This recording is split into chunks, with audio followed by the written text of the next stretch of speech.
छू जाए जो दिलों को वे आवाज होनी चाहिए, सुरों का संगम बन जाए वे इरादा होना चाहिए। गाते तो सभी हैं, गीत उतर जाए जो दिलों को वे अंदाज होना चाहिए। नमस्कार, मैं अनिल अग्रवाल आपके सवाल कार्यक्रम से स्वागत करता हूं। आज हमारे साथ है राजस्थान की मशहूर स्वर कोकिला मिस मधु भट्ट जी। मधु जी, बहुत बहुत स्वागत है आपका हमारे कार्यक्रम में। Thank you sir, thank you so very much. आपके सारे श्रोताओं का भी बहुत बहुत स्वागत एंड धन्यवाद, एंड आपका भी बहुत बहुत धन्यवाद। जी, शुरुआत करते हैं हम सवालों की। मेरा जी पहला सर। सवाल ये अगर होता है कि आपने ये जो गुण सीखा, कला सीखी है, ये अपना पेरेंटल गुण है या अपने अपने सेल्फ एफर्ट से आपने अचीव किया है ये? नहीं सर, पेरेंटल तो आप मानेंगे कि मेरे पापा पुलिस इंस्पेक्टर, मेरे भैया सब सीआईडी, मतलब पूरा फैमिली बैकग्राउंड मेरा सब, मतलब अधिकारी हैं, सब लोग ब्यूरोक्रेट्स हैं। मतलब मैं अकेली एकमात्र पूरे खानदान में से सिंगर निकली हूँ। और हम्म। ये सब आप ही मान लीजिए कि लता मंगेशकर जी के गाने जो हम चित्रहार और रंगोली में सुनते थे, वो हम्म। छुटपन से ही मेरे अंदर वो फील आता था कि हम्म। मैं गा सकती हूँ क्या ये गाने, या मैं सुनती थी और बस वहीं से इंस्पिरेशन आई और मैं सिंगर बन गई। तो कितने सालों का अभ्यास का परिणाम है ये मधु जी? सर मुझे आप मानेंगे करीब करीब 15 से 16 साल हो चुके हैं। और हम्म। मैंने सीखा भी है प्रॉपरली म्यूजिक को, और मैंने इसको मेरा पैशन के साथ साथ मैंने फिर इसमें प्रोफेशन भी डाल दिया, तो दोनों चीजें अब मेरी बराबर चल रही है। आपने मतलब प्रोफेशनली सीखा है इसको? जी जी जी। हाँ, आप मेरा एमए। ओके, गायकी के म्यूजिक। साथ इंस्ट्रूमेंट भी बजाते हैं आप? हाँ सर, थोड़ा बहुत हारमोनियम आता है। जब हम क्लासिकल रियाज करते थे तो थोड़ा बहुत हारमोनियम हम बजाया करते थे साथ में। अभी हम्म। छूट गया है प्रैक्टिस, बिकॉज हम लोग सिर्फ बॉलीवुड सॉन्ग्स या फोक सॉन्ग गाते हैं तो हारमोनियम साथ में नहीं यूज होता। बट हाँ, हम्म। हारमोनियम और गिटार हमको थोड़ा थोड़ा आता है। तो आप सिर्फ राजस्थानी सॉन्ग गाते हैं या हिंदी फिल्म, बॉलीवुड के, इंग्लिश या भोजपुरी सभी तरह के गाते हैं? अभी सर, मैं एक्चुअली, मुझे ये कहते हुए थोड़ा सा अच्छा नहीं लग रहा है कि मैं ऑलराउंडर हूँ, मैं हर तरह का गाना गाती हूँ। हम्म। बट ये ट्रुथ है कि मैं हर तरह का, हर जोनर का गाना गाती हूँ, चाहे वो क्लासिकल हो, फोक हम्म। हो, लाइट हो, चाहे भोजपुरी हो, चाहे इंग्लिश हो, चाहे आपके पंजाबी हो, मैं सब गाती हूँ। कंफर्ट किस में फील करते हैं?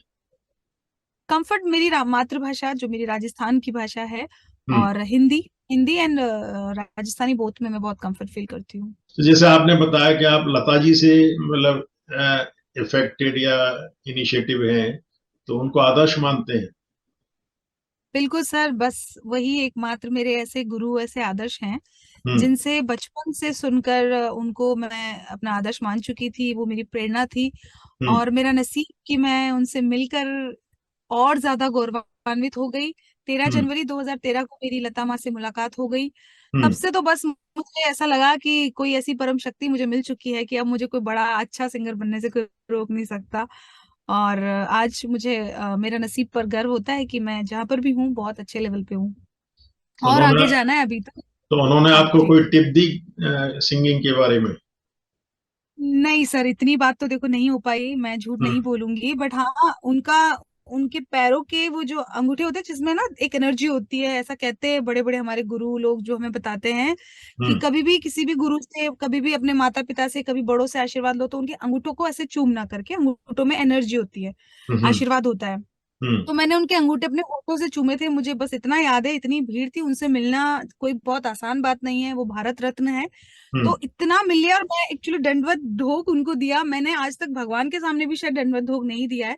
मैंने हम्म। लता माँ के सामने दंडवत दिया था और उनके अंगूठों को अपने होठों से चूमा था, और बस वो दिन मेरी जिंदगी का सबसे खूबसूरत दिन था। तो आप उनके समकक्ष आने में क्या मानती हैं, कब तक आप आ सकते हैं? ओह सर, उनके समकक्ष आने की तो पहली बात तो मैं सोच ही नहीं रखती, क्योंकि वो जो कर गई है ना, हम्म। वो इस दुनिया की कोई भी कायनात में से कोई भी नहीं कर सकता। हम्म। क्योंकि वो परम शक्ति लेकर आई थी उनमें ना, मतलब एक जादू था, एक मैजिक था कि वो जो गाती थी वो हिट था। नहीं मधु जी, वो जैसे कभी, मेरा मेरा ये सवाल है कि जैसे आपने कहा परम शक्ति थी, तो वो लता जी जो उनका स्वर था, तो उसे आप गॉड गिफ्ट कह सकते हैं या एफर्ट कुछ कह सकते हैं उनका? हाँ सर वही ना, परम शक्ति मतलब गॉड गिफ्ट तो 100% था ही सही। बाकी हम्म। उनका जो बचपन से, क्योंकि उनको एक ना, जिसे नींव में आप अच्छा सा, नींव अच्छी होती है तो बिल्डिंग बहुत अच्छी बनती है। तो हम्म। उनकी जो नींव थी ना, वो बहुत ज्यादा अच्छी थी कि उनको बचपन से उनके फादर ने सिखाया, उनके गुरु रहे, फिर उनके और गुरुओं ने सिखाया, उन्होंने अलग अलग लैंग्वेजेस की बहुत तालीम ली, उन्होंने हम्म अलग अलग वेरिएशंस की जो संगीत सीखे थे वो उन्होंने बहुत अच्छे से सीखे थे। तो क्या उनकी उनका नींव बहुत अच्छा है। और हम्म हम लोग, मुझे लगता है मैं थोड़ा बहुत लेट सीखना शुरू करी थी। मेरे हम्म बचपन से मेरे कोई गुरु नहीं रहे थे बचपन में, फिर कॉलेज में स्कूल में आके मैंने म्यूजिक को जरूर सीखा था।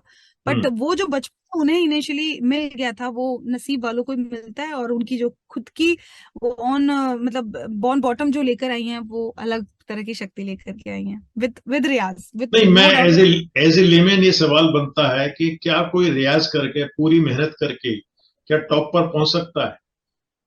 सर ये चीज मैं बोल सकती हूँ। हम्म बहुत लोग होते हैं मुझसे आर्ग्यूमेंट भी करते हैं, मेरी बहुत लड़ाइयाँ होती है, इवन मेरी फैमिली, मेरी बहनों से मेरी लड़ाइयाँ हो जाती है कि हम्म किस्मत बहुत बड़ी चीज होती है, किस्मत बहुत बड़ी चीज होती है। हम्म मैं बोलती हूँ मैंने अपनी किस्मत खुद लिखी है। हम्म ये मैं इसलिए बोल रही हूँ भगवान से डर के हम्म कि मेरी जो आवाज थी वो बचपन में बहुत खरकश आवाज थी, बहुत भारी आवाज थी। हम्म मुझे सब लोग कहते थे अरे ये कैसे सिंगर बनेगी, अरे ये इसको क्या आता है, अरे ये तो कुछ भी नहीं है, अरे ये तो कुछ भी, मतलब मुझे हर लोग, मुझे हर कोई ना ऐसे मेरा तिरस्कार करते थे लोग, मुझे टॉर्चर करते थे। हम्म और मैं कि बचपन से तो म्यूजिक सीखा नहीं था, फिर बड़ी होकर जब मैंने, मुझे इस फील्ड में फिर अपना नाम बनाना था, मुझे मेरा करियर बनाना था, तो मैंने हम्म क्या किया, इतना रियाज किया, इतनी मेहनत की, इतना स्ट्रगल करके हम्म आज मुझे कोई भी चैलेंज मिल जाए, किसी भी तरीके का गाना हो, किसी भी तरीके का कोई शो हो, लाखों की ऑडियंस में, मतलब 1 लाख तक की ऑडियंस में मैंने परफॉर्म किया, वर्ल्ड हम्म वाइड मैंने परफॉर्म किया, मैं लंदन में भी परफॉर्म करके आ गई, हम्म मैं सिंगापुर, मतलब पूरे वर्ल्ड वाइड में परफॉर्म करती हूँ। तो ये मैं तो दावे से कह सकती हूँ कि अगर मेहनत करते हो आप इतनी, तो सारी कायनात आपको आपके उस लक्ष्य में प्राप्त कराने में आपकी हेल्प करती है। नहीं, जैसे मधु जी आपने कहा फुल ऑफ कॉन्फिडेंस हैं जैसा आप बता रहे हैं इस समय, पर जब आप स्टेज पर जाते हैं तो आप अपने को पब्लिक को रिझाने के लिए अंडर एस्टिमेट करते हैं? पब्लिक को रिझाने के लिए, अट्रैक्ट करने के लिए अंडर एस्टिमेट करते हैं? नहीं नहीं, ऐसा नहीं है बिल्कुल। पब्लिक तो देखो सब जानती नहीं, है मैंने ना, जब कोई जैसे मैंने देखा आपके शो में आप स्टेज पे जाते हैं, उस समय अपने को अंडर एस्टिमेट करके गाना शुरू करते हैं, तो वो ड्यूअल स्टैंडर्ड क्यों? अभी आप कह रहे हैं मेरे अंदर पूरा कॉन्फिडेंस है, वो गाने से पहले वो कॉन्फिडेंस दिखाने की जरूरत होती है, उसको आप अंडर एस्टिमेट करते हैं उस समय, मैं तो कुछ भी नहीं हूँ। हाँ सर, ये तो देखो मैंने तो मेरे ये बड़ों ड्यूअल से यही स्टैंडर्ड सीखा। क्यों?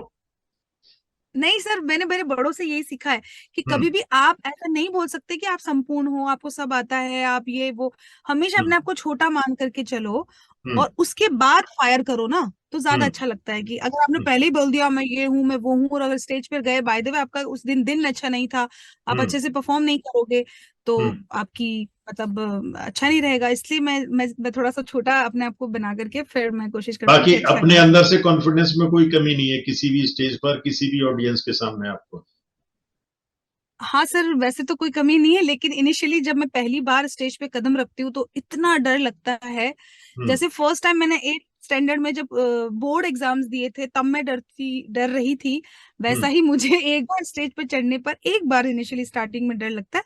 उसके हम्म बाद ऑडियंस के साथ मेरा जो कनेक्शन बनता जाता है, मुझे उनकी एनर्जी मिल जाती है, मेरे आसपास जितने भी म्यूजिशियंस होते हैं, एंकर्स होते हैं, या और जो एक टीम वर्क है ना ये बेसिकली, तो हम्म फिर मैं उस एनर्जी में डूब जाती हूँ, और वो एक अलग लेवल का इवेंट हो जाता है। आप गाने लिखती भी हैं, लिरिक्स भी अपने होते हैं, या दूसरों पे कॉपी करके यस सर, गाने? यस अच्छा। सर, यस सर, बिल्कुल हम गाने लिखवाते भी हैं। हमारी कंपनी, मेरी कंपनी है मधु म्यूजिक कंपनी, हम्म उसमें मैं अभी सिर्फ और सिर्फ मेरे ओरिजिनल्स पे वर्क कर रही हूँ। हम्म मेरे 10-11 गाने रिलीज हो चुके हैं ऑलरेडी मेरे चैनल पर, it's hmm it's Madhu Bhat channel. उसमें मेरे सारे गाने हम लोगों ने खुद के बनाए हुए गाने हैं, और मैं खुद भी गाने लिखती हूँ, मैं खुद भी कंपोजिशन करती हूँ। और I feel really very blessed and happy कि थोड़ा थोड़ा, मैंने कहा ना, थोड़ा थोड़ा सब आ जाता है बस, तो ऐसे एल्बम भी करते। आपका मार्केट में आया है कोई गाना? हाँ जी, हाँ जी, बिल्कुल। मेरा तारा री चुनरी बहुत सुपर हिट रहा, मेरा बीरो भात बहुत अच्छा रहा, मेरा गणगौर बहुत अच्छा रहा, मारो प्यारो राजस्थान बहुत अच्छा रहा, खुद हम्म पर है यकीन मेरा टी सीरीज पर रिलीज हुआ, हम्म और मन बावरा, ये सब मैंने लिखा है। काफी सारे गाने, काफी सारी कॉम्पोजिशंस ऐसी हैं जो, और लता माँ वाला सॉन्ग अभी हमने रिलीज किया जो मेरे यूट्यूब चैनल पे सब लोग देख सकते हैं, लता माँ, एक गाना जो हम खुद ने लिखा, हमने ही उसकी कॉम्पोजिशन की, और सीमा मिश्रा दीदी राजस्थान की, मैं, मेरी छोटी बहन किरण भाट, हम सब ने इसको मिलके गाया। वो भी मेरे चैनल पे देखा जा सकता है, और वो आज इसे ओरिजिनल है। आप आज इसे आज एज ए बिजनेस कर रहे हैं, एज ए पैशन जो आपका था शुरुआत में, आपने इस लाइन में को ज्वाइन किया एज ए पैशन, आज आपने इसे एज ए बिजनेस बना लिया?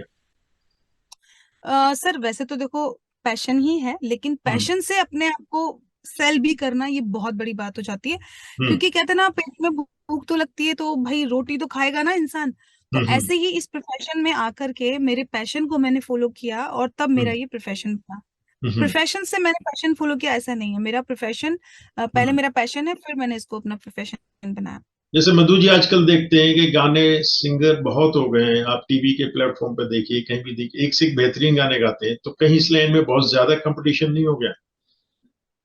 ये सर मैं कहूंगी बहुत ज्यादा कचरा हो गया, कंपटीशन हम्म। तो फिर भी एक अच्छा वर्ड है। हम्म। कचरा हो गया बिकॉज हमारे टाइम में, जब मैं 2001 से मैं बात करूं अगर, उस टाइम बहुत लाइक सीख कर फिर गाया जाता था, या कह सकते हैं कि मेहनत बहुत अच्छे लेवल पे गुरु भी करते थे, बच्चा भी करता था। अभी तो हम्म। ना तो गुरु को पड़ी है, ना हम्म। बच्चों को पड़ी है, सिर्फ उनको टीवी पे आना है, उनको अपने एल्बम्स बनाने हैं, यूट्यूब पे हिट होना, मिलियंस में हिट होना है।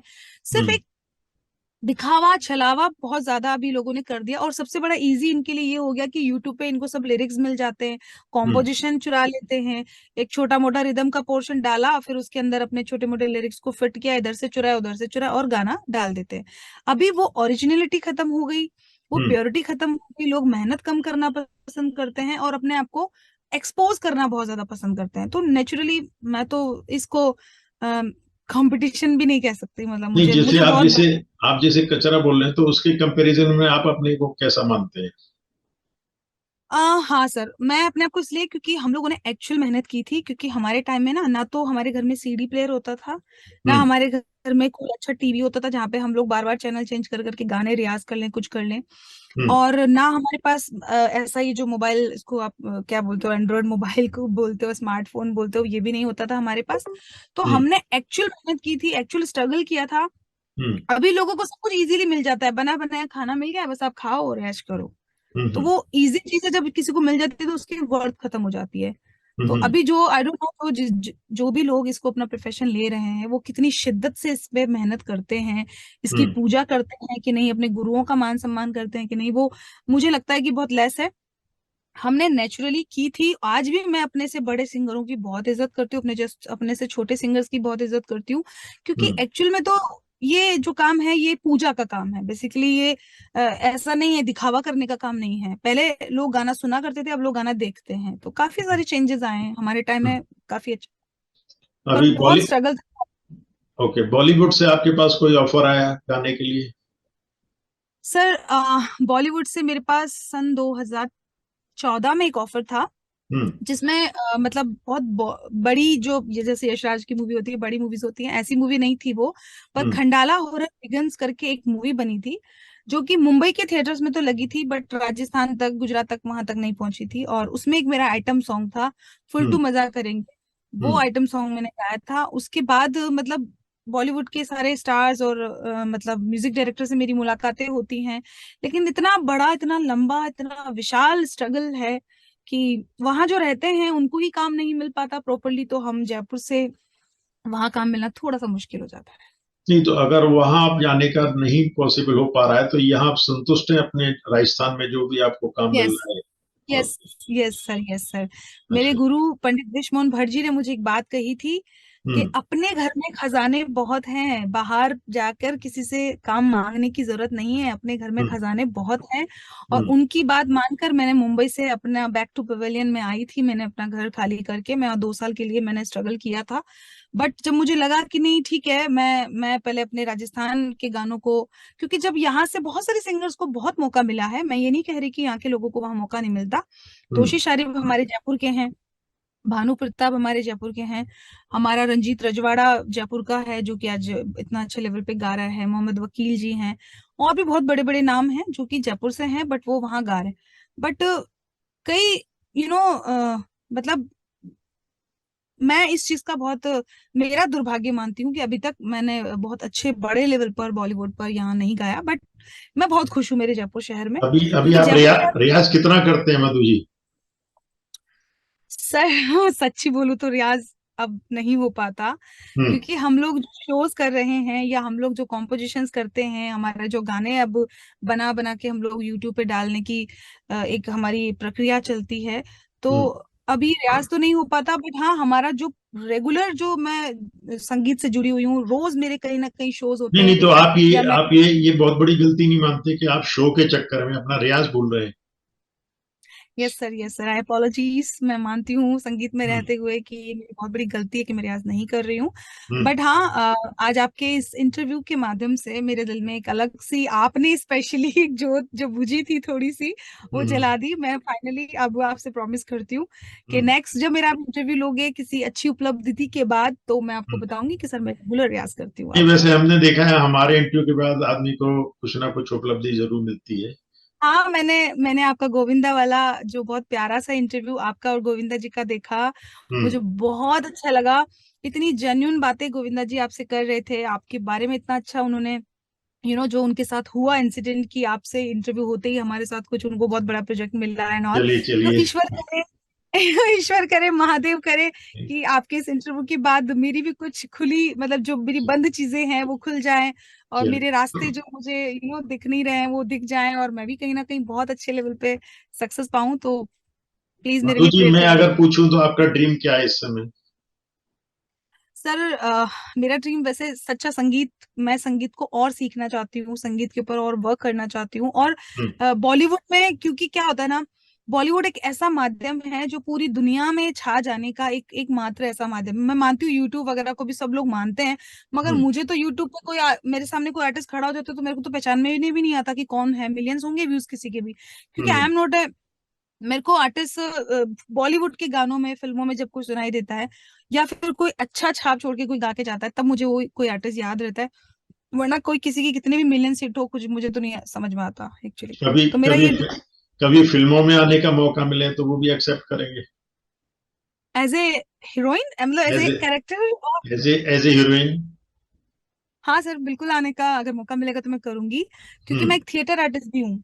मेरे वेरी साथ गुड। ना थोड़ा मिस्ट्री है जिंदगी में। मैं हम्म। पहले थिएटर आर्टिस्ट बनी, फिर मैं सिंगर बनी, जबकि मैं हम्म। बनना सिंगर चाहती थी, मगर मेरे साथ थोड़ा उल्टा हुआ, जैसे लता माँ के साथ हुआ था ना। लता माँ भी ड्रामा में पार्टिसिपेट करती थी हम्म। अपने पापा के साथ।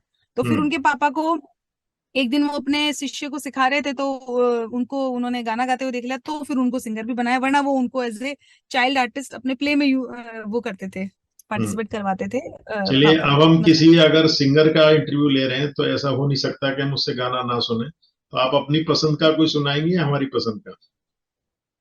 सर, आपकी पसंद का भी सुना दूंगी, एक मेरी पसंद का भी सुना दूंगी, कोई प्रॉब्लम नहीं चलिए। है।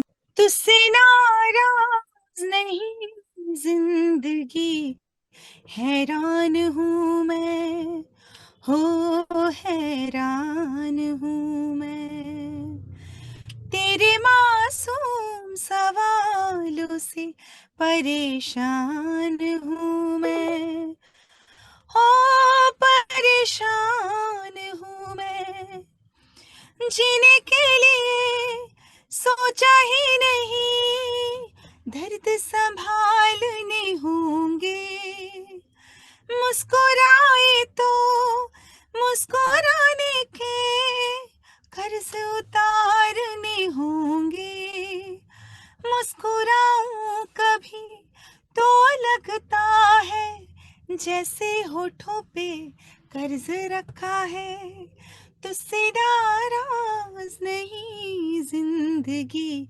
हैरान हूं मैं, हो हैरान हूं मैं, तेरे मासूम सवालों से परेशान हूं मैं, हो परेशान हूं मैं। बहुत सुंदर, थैंक बहुत यू। सुंदर। आज मैं गारंटी कर सकता हूं कि आप अपनी काबिलियत के बेस पे जरूर आगे जाएंगे। Thank you sir, thank you so much. आपने गोविंदा जी को भी ऐसा ही आशीर्वाद दिया था, अरे नहीं, और आशीर्वाद की मेरी कोई वो। आशीर्वाद मतलब ब्लेसिंग्स कोई दिया मेरी था। शुभकामनाएं कह सकते हैं आप। हाँ, हाँ जी, बिल्कुल सर, शुभकामनाएं आशीर्वाद बन के काम करती हैं। आपको इंग्लिश सॉन्ग 2 लाइन सुनाना चाहेंगे? हाँ, बिल्कुल। Every night in my dreams I see you, I feel you. That is how I know you. Go on. Far across the distance and spaces between us, you have come to show you. Go on. Near, far, wherever you are, I believe that my heart does go on. Once more, you open the door, and you're here in my heart, and my heart will go on and on. Very nice, I should clap. बहुत बढ़िया, बहुत बढ़िया। Thank you. आगे हमारे दर्शकों के लिए कुछ कहना चाहेंगे? Uh, जो आपके अनिल, मैं ये मेरा सवाल इसलिए है कि जो न्यू कमर्स हैं, जो सिंगर बनना चाहते हैं, जिनमें काबिलियत है, उनके लिए कोई टिप्स या उनके लिए कोई सलाह देना चाहेंगी? बिल्कुल। सबसे पहले तो अनिल अग्रवाल जी सर, आपका बहुत बहुत धन्यवाद कि आपके इस बेहतरीन चैनल के लिए आपने मुझे चुना और आपने मेरा इंटरव्यू लिया है। मुझे बहुत खुशी है, I am so blessed, I am so privilege कि आपने मुझे इस लायक समझा। Thanks a lot. और अब आपने मेरी जिम्मेदारी और बढ़ा दी है कि मुझे और मेहनत करके और अच्छे से अपने देश का, अपने फैमिली का और अपने आप जैसे इतने अच्छे लोग जो कि हमको आगे बढ़ाने में एक मदद हमारी करते हैं, उनका नाम रोशन करूं। मैं बहुत मेहनत करूंगी, आई रियली, मैं प्रॉमिस करती हूँ आपसे। और जो लोग इस फील्ड में अपना नाम और अपना मुकाम बनाना चाहते हैं, उनसे सिर्फ यही कहना चाहूंगी कि शॉर्टकट प्लीज ना ढूंढे। जब आप शॉर्टकट ढूंढते हो तो एक बार के लिए आपका काम तो हो जाता है, लेकिन आप आगे कहीं भी जाके रुक सकते हो, है ना, आप अटक जाओगे। अगर आपको एक्चुअल अच्छा आर्टिस्ट, अच्छा इंसान और बहुत बेहतरीन लेवल पे आपको काम करना है, तो जो उस काम की नीड है, उस काम को समझने की, उस काम के साथ रियाज करने की, उस काम के साथ अब एक फ्रेंडली होने की, वो आप जरूर पूरी करें। उसके बाद आप उस काम में आए और बहुत अच्छे से सब लोग मेहनत करके, क्योंकि आज संगीत सबको, मुझे लगता है कि सबसे इजी काम सबको संगीत लगता है। बस घर में बैठे हैं तो मतलब सब लोग गाना गा रहे हैं, मतलब सब लोग, मतलब मुझे ऐसा लगता है कि और कोई काम किसी को करना ही पसंद नहीं है, सिर्फ ले दे के सब लोग म्यूजिक में आ रहे हैं। बहुत इजी तो लगता पहली है। बात तो, हाँ, क्योंकि इजी लगता है तो सब लोग म्यूजिक में आ रहे हैं। मैं रिक्वेस्ट करूंगी प्लीज, जो वाकई एक्चुअल सिंगर जो बनना चाहते हैं, जो शौकिया हैं, वो प्लीज थोड़ा सा घर में ही गा लो, क्योंकि बाहर आते हो तो कंपटीशन बढ़ जाता है। कंपटीशन बढ़ता नहीं है, बिल्कुल इरिटेशन बढ़ जाता है कि भाई अब जो एक्चुअल सिंगर है बेचारे, जो इतनी सालों की मेहनत करके आए हैं, उनको लोग सुने, मेहनत उनको लोग, उनका सही जो उनको मिलना चाहिए मान सम्मान वो दें, या जो ये नौ सीखे आके अपना बना रहे हैं। तो एक्चुअल म्यूजिक, एक्चुअल मेहनत करके आओ प्लीज। और जिसको बनना है उसको तो कोई रोक भी नहीं सकता, हम आपको रोक नहीं रहे हैं, लेकिन सच्चाई के साथ। नहीं, अगर बेस्ट कोई विशेस। एक्चुअल सीखना चाह रहा है, अगर तो आप उन नौसिखियों को कुछ सिखाने का कोई प्रोग्राम बना सकते हैं, कोई इंस्टीट्यूट ऐसा खोलने का आपका विचार है? हाँ, बिल्कुल, मधु म्यूजिक क्लासेस सर मैं लेती थी। मेरे आसपास जितने भी पड़ोस में जो बच्चे छोटे छोटे होते थे, उनको मैं सिखाती थी। मगर एक्चुअली क्या होता कि फिर मुझे टाइम थोड़ा सा, मेरी पीएचडी चल रही है एक्चुअली, तो मुझे टाइम थोड़ा कम मिलता था, फिर मेरे शोज ओके। होते थे, तो इस वजह से मैं नहीं सिखा पाई आगे। बट हाँ, एक वक्त के बाद मैं भी डेफिनेटली जरूर सिखाऊंगी। बट सिखाने के लिए मैं चाहती हूँ आप लोग अच्छे गुरुओं के पास जाएं, जिनको थोड़ा, मतलब मैं अपने आप को इतना बड़ा ज्ञानी नहीं मानती कि मैं किसी को सिखाऊं, इसलिए मैं सिखाने पे थोड़ा कम ध्यान देके खुद सीखना चाहती हूँ, क्योंकि मैं खुद अभी बच्चा हूँ, म्यूजिक के मामले में बच्चा हूँ। चलिए मधु जी, बहुत बढ़िया, बहुत अच्छा लगा आपका इंटरव्यू करने में, मुझे बहुत खुशी हुई। और बहुत लोगों के लिए आप प्रेरणा का स्रोत बने, और आप जिस मुकाम पर पहुंचना चाहते हैं, ईश्वर आपको उस पर पहुंचाए। मेरी शुभकामनाओं सहित बहुत बहुत धन्यवाद। Thank you so much Anil sir, thanks a lot.